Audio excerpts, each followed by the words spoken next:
Hey, good morning. I'm Patricia Murphy. It's Wednesday. This is Seattle Now. The Neptune Theatre in the U District is usually a place for touring musicians. Now, a new grant from local arts organizations is opening the door to local music by hosting a Seattle band on stage at the 1,000-person venue for a live recorded show. Grant winner Rub is here to talk about their music and this opportunity. But first, let's get you caught up.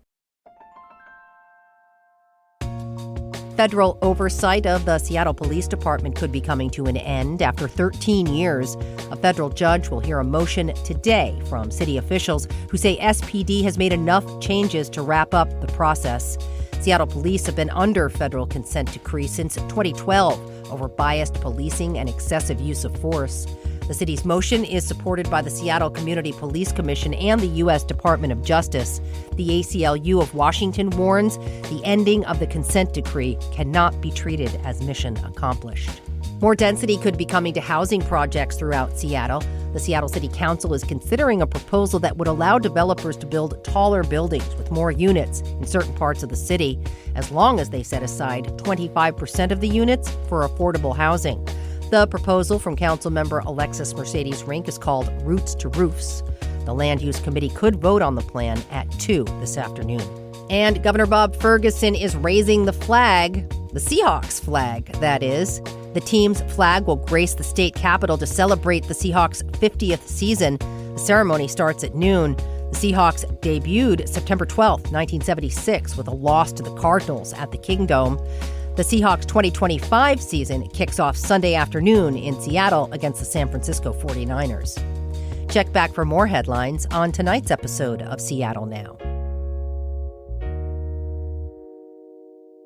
It costs a lot of money to be a musician, especially in a city that's already expensive like Seattle. And to be successful, you've got to do more than just make music. You need merch, like t-shirts, posters, and vinyl. You also need to pay to put your music on streaming services, go on tour, make endless videos for social media to try to get more ears on your music. It's so depressing. But, you got to play the game, I guess. That is Kay Redden. She founded the local record label Den Tapes, which makes physical cassettes for Seattle bands. She also books bands at the Sunset Tavern in Ballard, manages Sonic Boom Records, and is a musician herself. My only advice is just to make cloth goods because the profit margin on cloth goods is really good. Make t-shirts. You'll make so much money. For some bands, breaking even is a measure of success. Local nonprofit Seattle Theatre Group and Sonic Guild's Seattle chapter are trying something new to help ease the financial burden with the new Live at the Neptune grant, a way to give a band a kind of all-inclusive package for a night. And that means all-inclusive. STG is waiving its usual venue fees, not taking a cut of merch sales, and recording the live performance and pressing it onto vinyl, free of charge.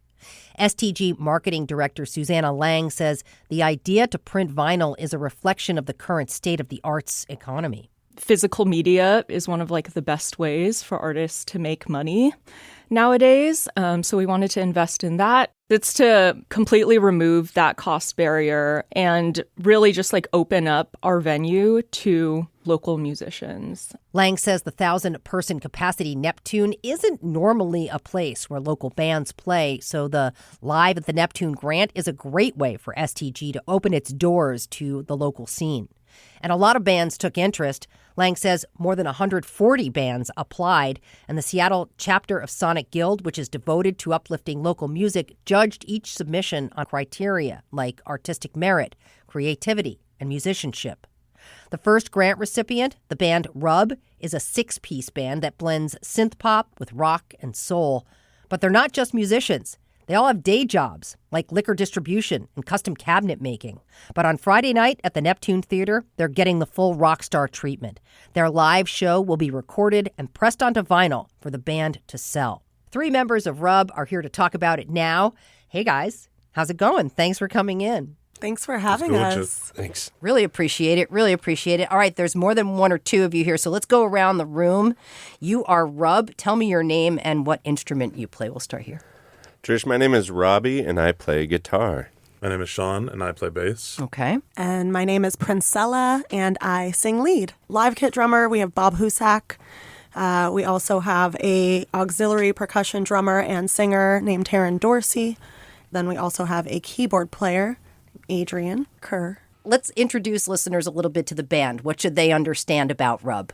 I mean, really, we love music. We are a 6-piece band, and we all have different influences, so we're just trying to bring it together and have a good time.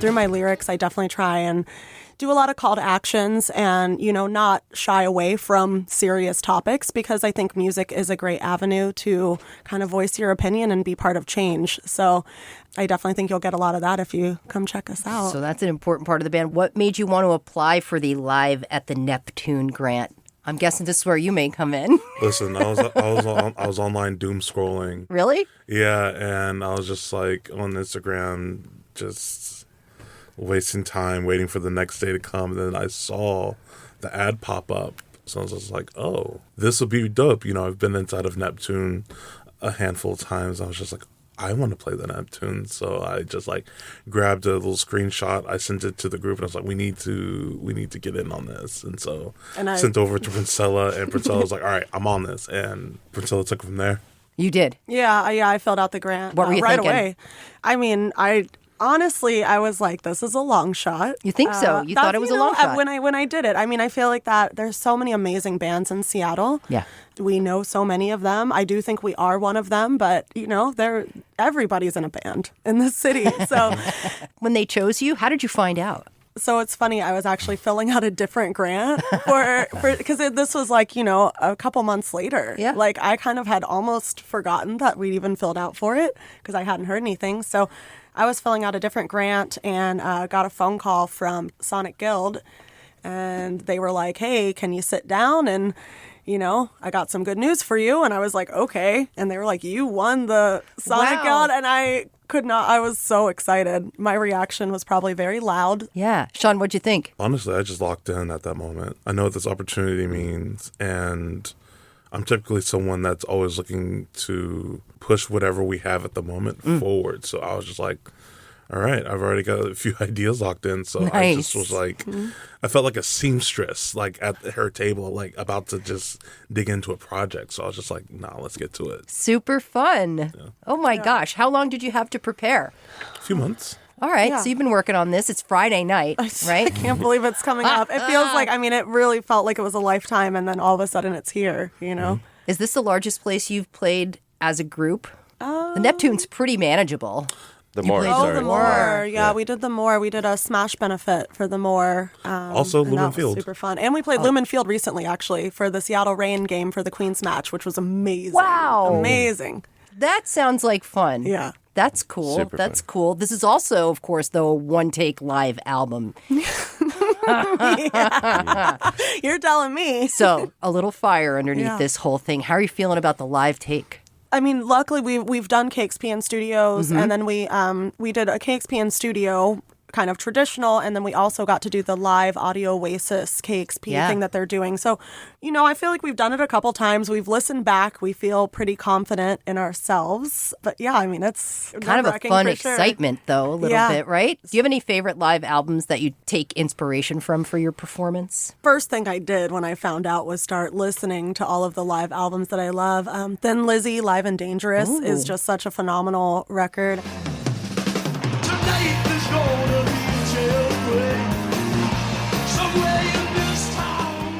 You can hear a couple little, not mistakes, but things that are different than the real recording. Character. So, and it's really beautiful, live at Budokan, Cheap Trick. Nina Simone has so many great live records that are just, it's flawless in my opinion. I know perfection isn't even really a thing, but they're perfect to me. Just in time, you found me just in time. Big shoes, big shoes. Yeah. Sean, you said you started planning. Anything exciting you have planned you can hint at?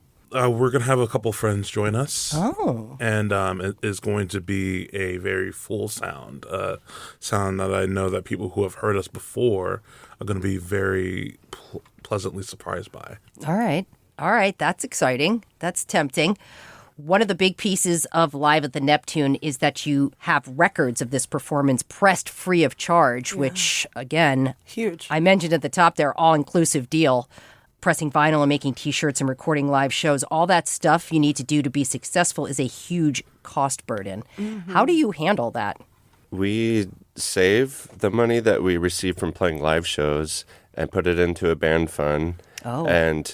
And then we spend all that money On stuff. on duplicating, we're even doing some PR and marketing with a company, and all of this is, as you're saying, very costly. So to have this grant, I always say it feels like we have a label behind us. Someone who is invested, literally. There's been some great marketing behind it for sure. Yeah. It really is more than just playing music. What are you hoping to get out of this experience on Friday? Some fire, IG. Yeah.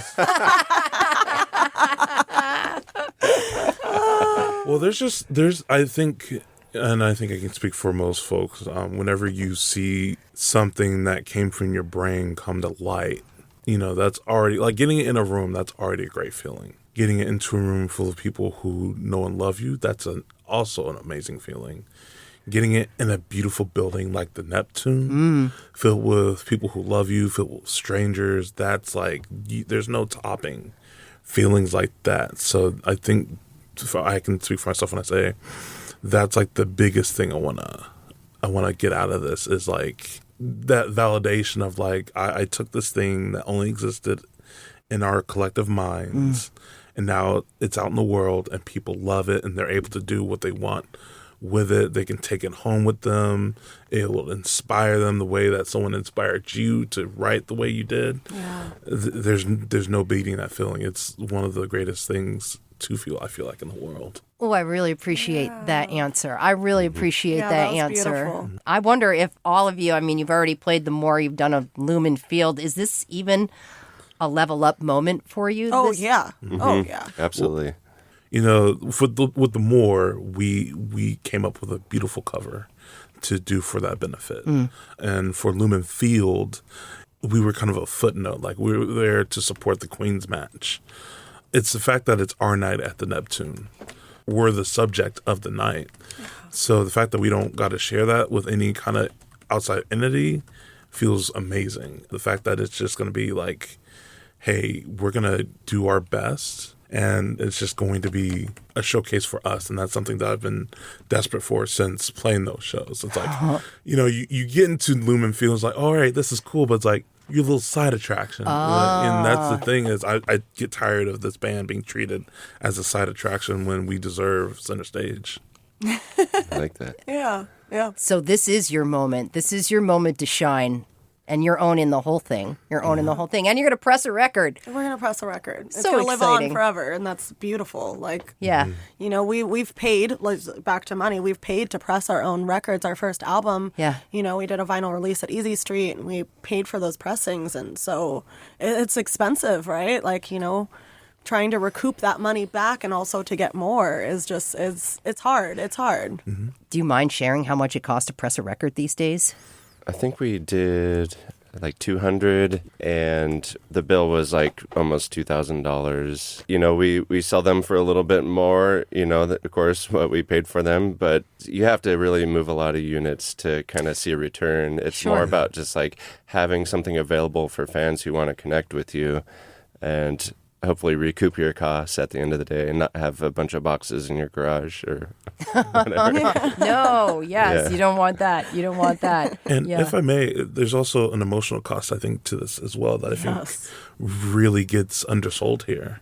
Because I feel like a lot of times, we do this because we love it. And there's no better feeling than being able to do something you love. But I feel like at the same time, there's an emotional, damn, this is a lot to undertake, especially since we're mainly independent. We don't have a whole lot of folks to lean on financially. So we're making a lot of sacrifices collectively as a group and also individually that, your normal day-to-day 9-to-5 person is not going to have to make. Yeah.